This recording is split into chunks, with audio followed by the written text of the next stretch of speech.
few weeks into the season. What are you seeing so far with your team?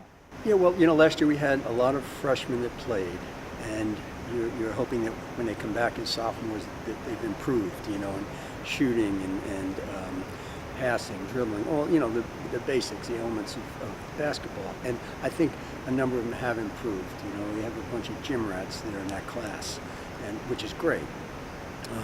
But I think that our senior, Jahiva Floyd, he's a guy. I mean, how he does is how we'll do. If he has a good year, stays healthy, then I think we could be okay. Yeah, coming into the season, Jahiva has the preseason All-Patriot League. He's on that team. How important is that, and what are you seeing for his leadership as well? Yeah, well,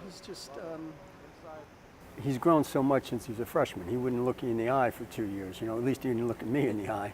And he's just, with his, he decided this was important to him, so he really worked at it.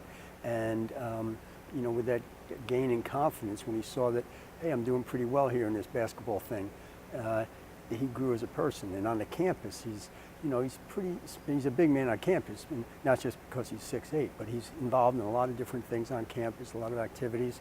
And I think our guys all respect him, especially because he's worked so hard to improve.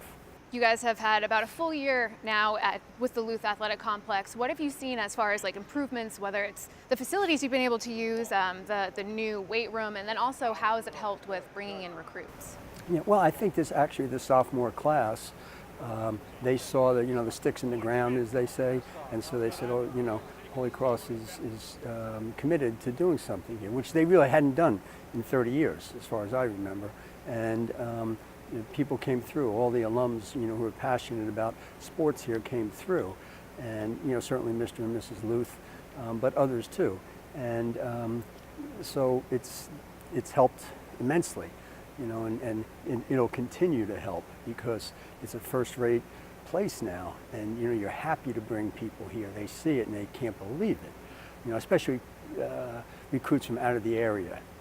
They've heard of Holy Cross, but don't really know too much about it, and then they come here and they just can't believe how sweet it is. Your freshman class coming in, what can we expect from them? I don't know. I really don't know yet.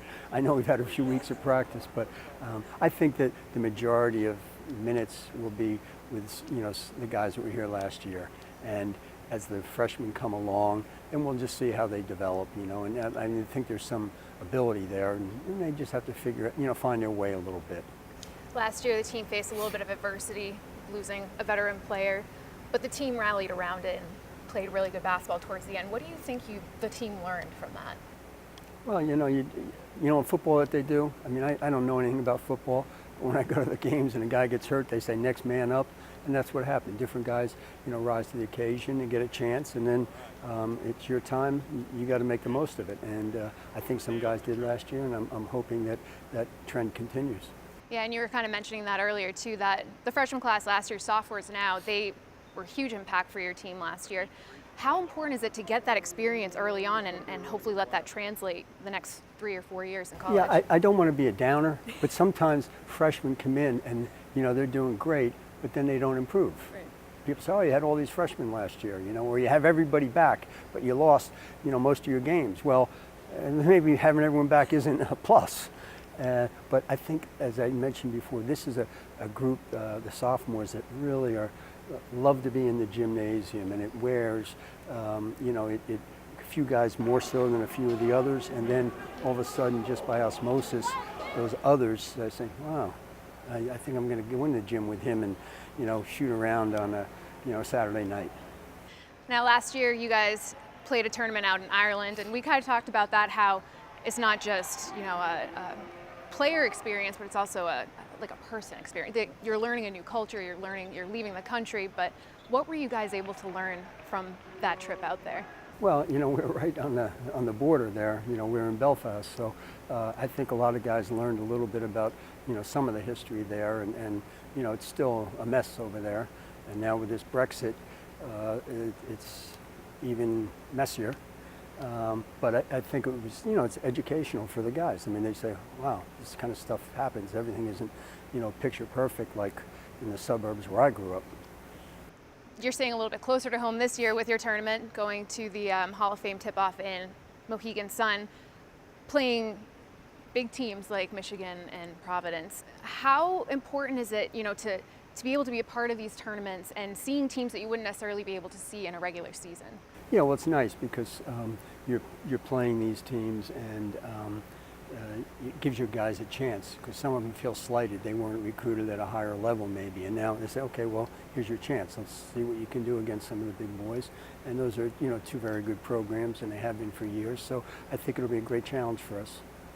Yeah, and a game like Michigan, that's a game that people might want to circle on their calendars, as especially players, being able to see how they compete against Michigan. So what are you hoping to see from your team?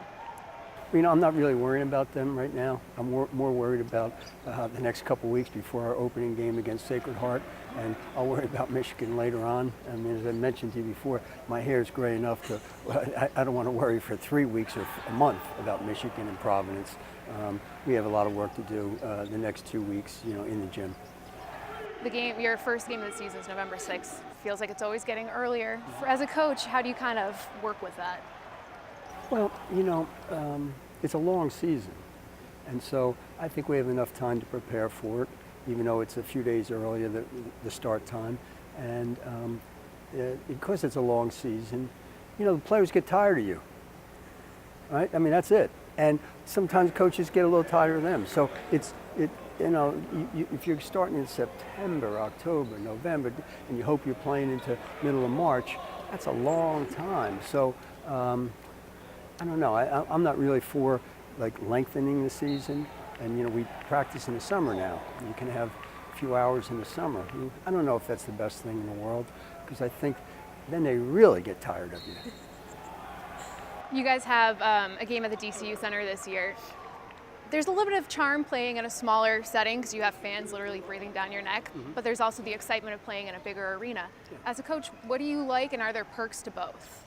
Yeah, well, I wish we could get those teams that play us in the DCU Center to play us here, but that's just the nature of the beast, college athletics. And so I think it's good. Our guys like going to a different place, and it's a big arena, and I think they'll enjoy it. All right, finally, who would win in a game of horse, you or Coach Gibbons? Please.